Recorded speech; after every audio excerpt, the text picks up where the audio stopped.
What's up, everyone? Welcome to the video. Today we're going to take a look at how to replace the battery in this Audi remote key fob. This Audi key fob is going to use replacement battery CR2032, and I'll put a link in the description box of this video to where you can purchase these batteries if you're in need. So the first thing we're going to do is remove the emergency key that's in the bottom of the key fob.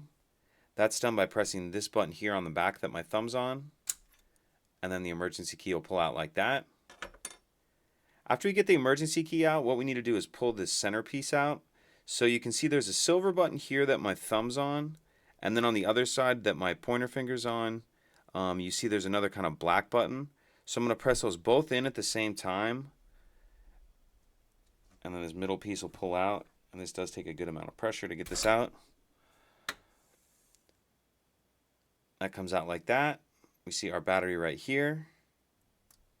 Go ahead and lift the old battery out of there. We'll grab our new one, and we want to make sure that we're installing that with the plus side down on the holder.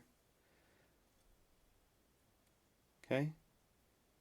So once we have our battery installed like that, we'll slide this in.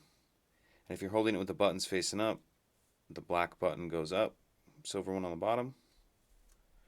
Make sure that slides all the way in. Put our emergency key back in, and that's it. If you could take a second to like and subscribe, it helps us out, and I'd appreciate it. Thank you.